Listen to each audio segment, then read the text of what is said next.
Welcome to I Am Woke. I'm your host, Emelina. Super stoked to be with you guys today and give you an energy update on the new moon in Scorpio on November 13th.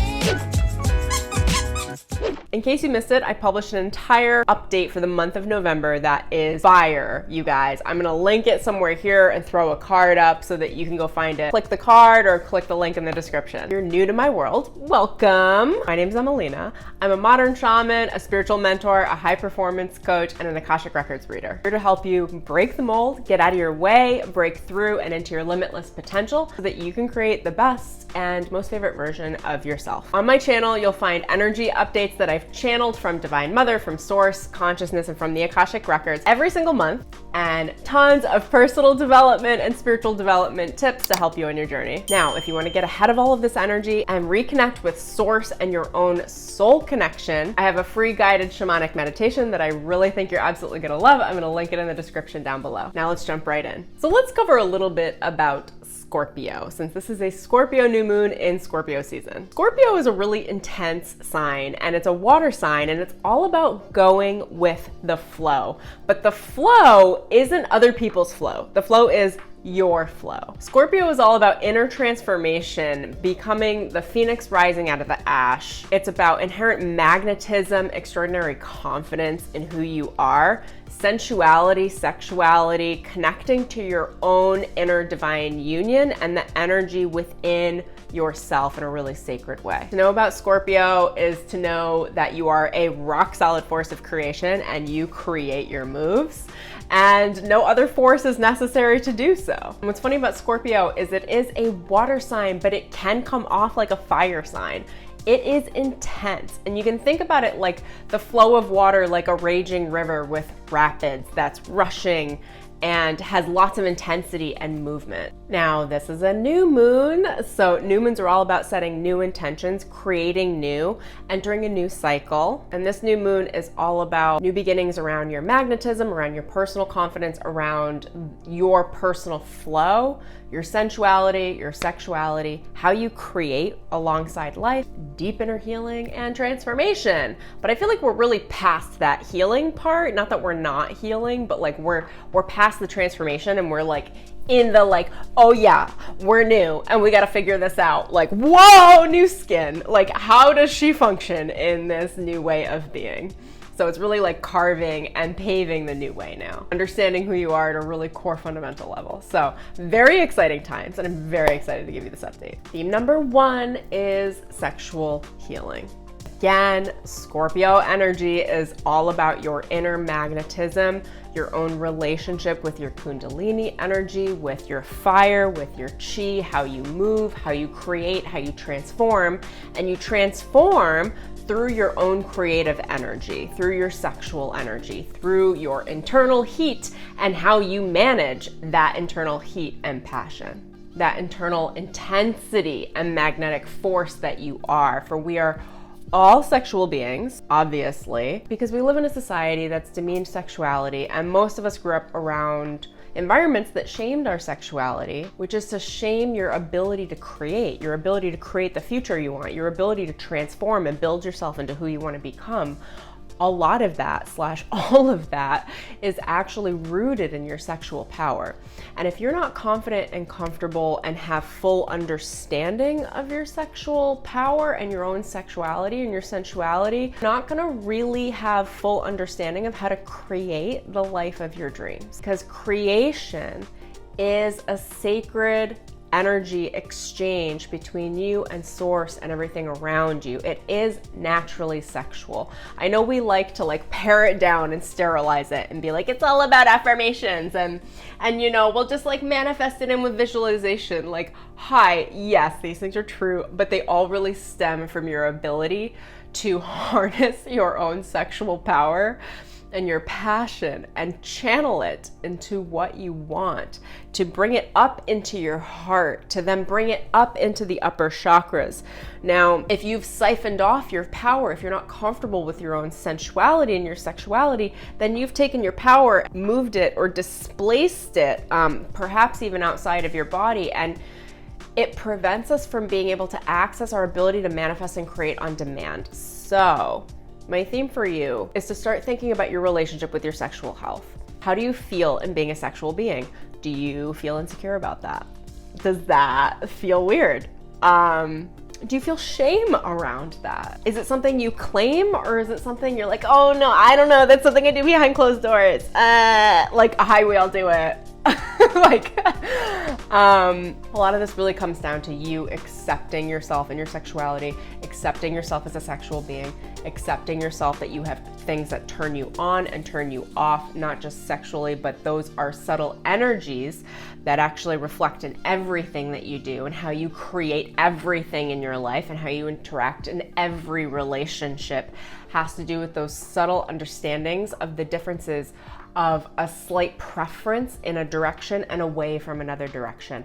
It's a turn on towards something and a turn off towards something else. I go into this theme in depth in the November video energy update. So I will again show that, link that here in a card, and I'll explain to you all of these subtleties of sensual energy so that you can understand how you're working with Source in creating your environment and creating the life of your dreams based on healthy sexuality, based on claiming your power, claiming your self-worth, claiming your magnetism, your confidence, your power, and how you relate to and affect others through intimacy. Theme number 2 is acts of kindness to the self. This is gonna feel like a really rapid expansion of your self-worth. We are all being busted out of what we thought was possible for ourselves, and we are re-identifying what it is to be worthy. Like, I'm worthy of speaking kindly to myself. You're worthy of speaking kindly to yourself 24/7. No criticism, no blaming, no shaming. Like, obviously don't do that to other people outside, but sometimes we forget, even the most spiritual of us, like myself included, like that means you. Like, speak kindly to yourself, love up on yourself, pump yourself up, be proud of yourself. Self-approval is magic. When you approve of yourself, everyone else can approve of you too. When you approve of yourself, the universe can approve of you too. When you approve of yourself, Source can say, what do you want? Here you go. I got it, because you already showed me that you approve of you. So it's easy for me to approve of you and give you what you want too. You don't need anyone's permission to love yourself, to pump yourself up, to believe in yourself, to give yourself the kindness and the nurturing and the respect and the reparenting that perhaps you didn't get when you were a kid. If you were your own best friend, which you should be, how would you act? How would you speak to yourself? How would you treat yourself? What would your internal dialogue be if you knew that you were your best friend? Oftentimes we're really kind to people around us, right? But we are terrible in talking to ourselves. So as you're monitoring your own internal dialogue, think to yourself, if I were speaking to someone that I love, would I ever say these things to them? The answer is gonna be no. It's gonna be, if I wanted to keep my friends, I would definitely not say these things to them. Well, then sweetheart, why are you saying them to yourself? It's just that the thoughts are invisible and they're behind the scenes running the show, but speak kindly to yourself. Every thought you have, check and balance it and say, if I was my own best friend, if I were speaking to a best friend, would I say that to myself right now? Or would I change my dialogue? If you knew that you were a child learning and growing and developing, how kind would you be to yourself? How would you treat yourself? Because the reality is your inner child is real and they're very present with you. And yes, there's an adult self, but the beauty about being the adult and being the mature adult is that you can be the adult and you could be the child, and you can reparent the child within you. Allow it to learn and grow. Give it flexibility and understanding and kindness and love, even when you make mistakes, even when you don't know exactly what you're doing, even when you're fighting through something or struggling, you can still love yourself. You can still train yourself into realizing that the development is healthy, that you're growing, you're learning. There's nothing to be punished. There's only self-respect and self-love and self-worth, because you are worthy of a great life. You're worthy of things working out for you, and you're worthy of your own nurturing and self-approval. How we speak to ourselves creates the foundation on how the world treats us. So speak kindly to yourself, treat yourself kindly, go the mile. Theme number 3 is reducing the need for fear to show you the way. We live in a society that prioritizes fear as the motivation in order to get anything done. Like, generally speaking, most of us are moving out of fear, doing things because we're afraid of losing or missing out on some opportunity, or that we have to because there are real survival circumstances. And you know, all of that is fine, but there's definitely a de-emphasis on it at this time. The fear is not the necessary motivator. You can be motivated by fear, or you can be motivated by self-approval, faith, and love. And at this time, the fears are being released from the collective consciousness. There's less of a need of fear to have a grip on your consciousness for you to make the moves that you need to do to survive. You can actually begin to just kind of let go of it and allow love, faith, and self-approval to be the directing force to move you forward.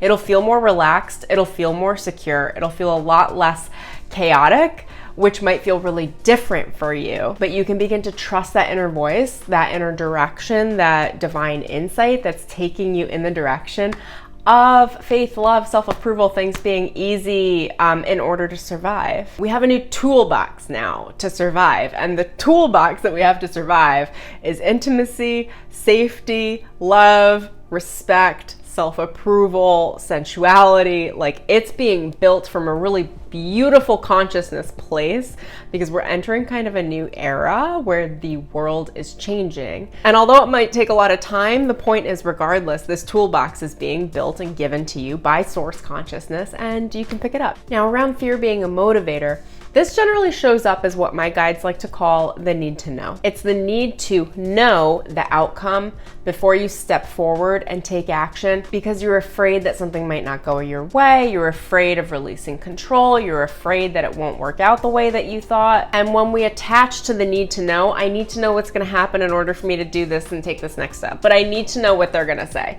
But I need to know how that's going to go. But I need to know, like, when the money's going to come in and exactly how. But I need to know how my business is going to run ahead of time, even before I take the first step and like open up my new small business that I've been dreaming of for a decade. The need to know is all of the insecurities that come through in a gripping control force that we have, where we are not in trust and faith, but we are instead in our lower functions of our mind in really gripping fear. You can release the need to know and step into the flow. As long as you are flowing with the next better feeling thought, the next better feeling, the next better anything, get into your flow state, into your creative genius state, which we all have access to, and it's actually pretty easy to get into. You just have to follow your own personal flow and intuition, which will take you into the next best option.